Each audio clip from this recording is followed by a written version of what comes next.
So in today's lesson, we're going to look at compounding interest. So compounding interest is actually a very useful tool when you move into real life and you get a mortgage or take money out from the bank. It's important to understand how interest works. So you can have simple interest or compounding interest. Simple interest just means you have a fixed interest rate from year to year. Compounding interest means that interest builds on itself.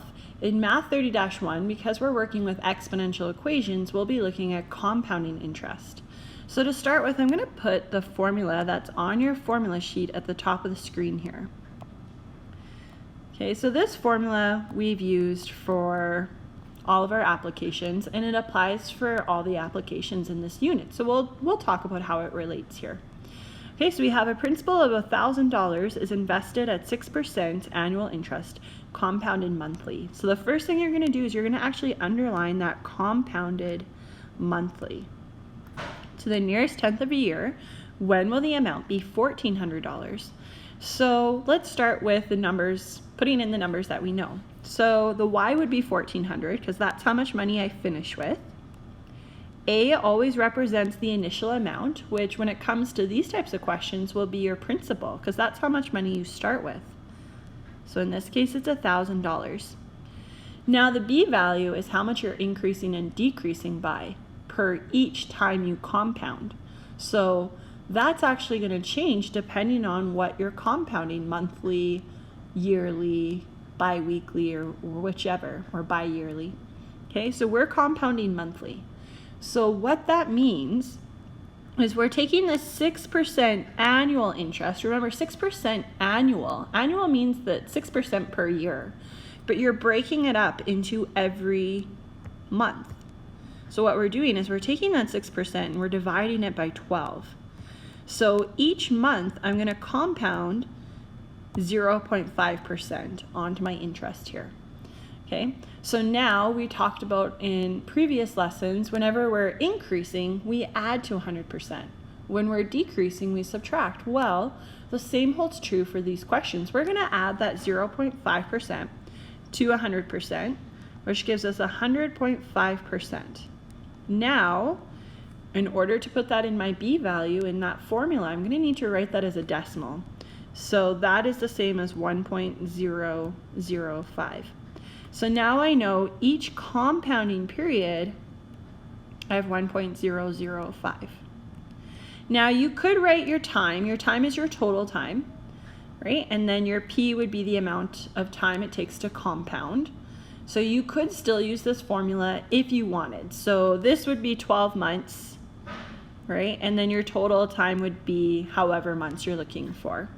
What I'm going to do though is just to make this easier, I'm actually going to replace this whole expression with N. So this N is going to represent the total amount of compounding periods. Okay, so it's going to represent the total of times that I compound this money. That's what N represents in all of these types of questions. Okay, so now I need to solve for N. Once and again, I cannot multiply that coefficient into the base of the exponent. You can't do that. We've talked about that.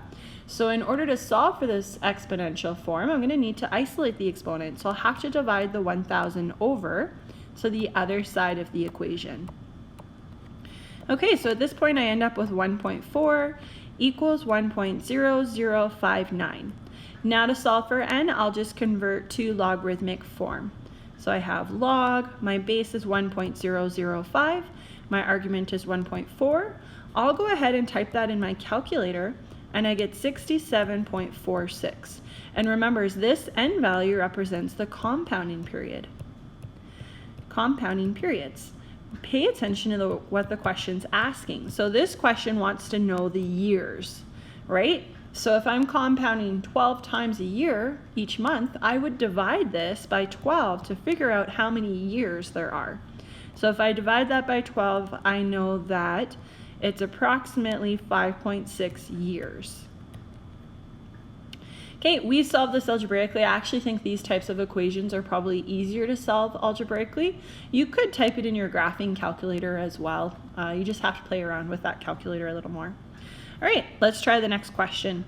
So a principal of $600 was invested in a term deposit that pays 5.5% annual interest, compounded semi-annually. Okay, so there's only 3 different ways you'll see this question, or I guess 4. You could have something compounded annually. Those are the easiest types of questions because it would just mean once a year. Semi-annually means twice a year. Quarterly would mean 4 times a year. And the last one would be the one we just did, which is monthly.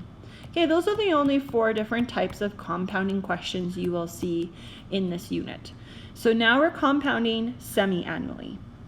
So once again, we'll set up our formula.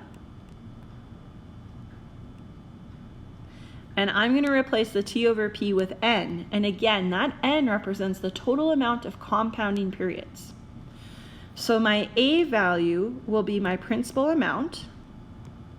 My Y value, I want $1,000, so the Y value is 1,000. Okay, and then my B value. The B value needs to represent the percent that you're increasing by each compounding period, right? It's not per year, it's each compounding period. So this 5.5% annual interest, that's the percent that is laid out through the entire year. That's why it says annual interest. And all the questions that you will see in this unit will say annual interest. So we're going to take that 5.5% then. We will divide by 2 because it's compounded semi-annually. That means it's split up into 2 different compounding periods. We type that in our calculator and we end up with 2.75%. Now we're going to add that to 100%. And then I can convert that to a decimal. Okay, so now my B value is 1.0275. My N represents the compounding period. So now I divide by 600. 1,000 divided by 600 is 1.6 repeater equals 1.0275 to an exponent of N. And I end up with log. My base is 1.0275. My argument is 1.6 repeater. I'll type that in my equation and I end up with 18.8297. So remember, this number represents the total amount of compounding periods. It's really important that we read the question because sometimes the question will just want that number and then you would stop. In this question, they want the years again. So because we're compounding twice a year, we'll divide this number by 2. And we end up with 9.4 years. So it would take 9.4 years for $600 to turn into $1,000. And that's why people don't really like saving money because it takes a long time just to make even a little bit of interest on it.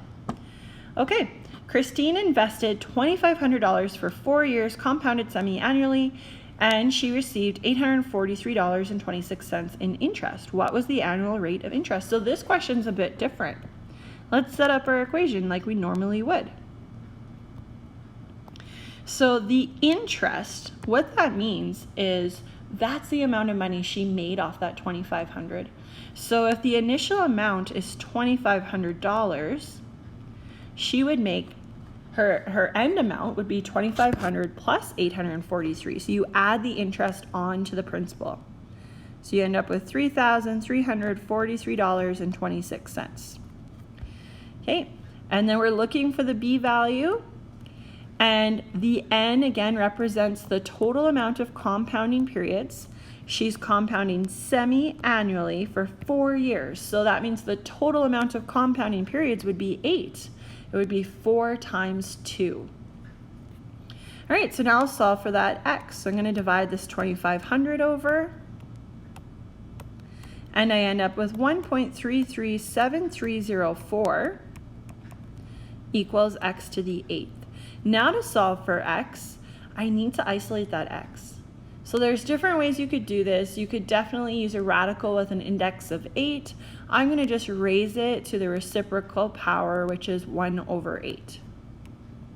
And what that does is that 8 times 1 over 8 just gives me x to the power of 1. So really I'm just solving for x. And whatever I do on the right side of the equation, I also need to do on the left. So I'm going to type this in my calculator and I end up with x equals 1.037. But remember, I'm not done. Okay, when you're working with these types of questions, every single step, ask yourself, what does that number represent? This number represents my b value, right? So your b value is not necessarily your percentage. It's generally something you've added onto your percentage. So remember how we always take 100% and then add the percentage on? So it's pretty much like we're going to work backwards this time. So I'm going to take that b value, turn it into a percentage. So it's like everything's in reverse. And then I'll subtract 100%. So I know each compounding period, I'm adding 3.7%. So again, this 3.7% represents the percent per each compounding period. If I want the annual rate of interest, I know that we're compounding semi-annually, so twice a year. So I would take that interest and times it by 2, and that would give me my annual interest. So I end up with 7.4% annual interest. Okay, you don't want to memorize steps here.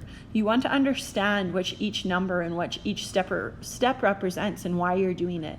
If you try to memorize these steps and then do it on a test, you'll make a mistake somewhere. Okay, the next part of the lesson is actually pretty easy. Those of you who've done chemistry, you would have seen this before, half-life. A half-life is also an exponential equation. So with half-life, our b value is 1/2, right? But we're still using the same equation. Our a represents the initial amount that we have of our substance. The t is the total time that our substance would be decaying at. And the p value represents the time it takes for that half-life to occur. So in other words, it's your half-life. Okay, so now we're just going to apply this to an actual question. So we have a radioactive isotope has a half-life of 7 years. How much of the isotope must be initially present to decay to 60 grams? So let's write out that formula. Okay, so I know I'm decaying to 60 grams. I'm looking for my initial amount, which is my a value. My b value is obviously 1/2 because we're dealing with half-life. I'm going to write it in decimal form. Our t is the total time, which is 14 years. And our p is the time it takes per half-life, which is 7. Make sure when you're working with these questions that your t and p with the time, they should be in the same units. So if you had 1 in months and 1 in years, you'd have to convert them so that they are the same unit. Okay, so now I'll just solve for a. So I'm going to go ahead and type this in my calculator. And I would end up with an answer of 0.25. And then I'll just divide that 0.25 to the other side of the equation. 60 divided by 0.25 is 240 grams. So I end up with an initial amount of 240 grams. That's my final answer. All right, there's some questions for you to try. Make sure you understand compounding interest and half-life.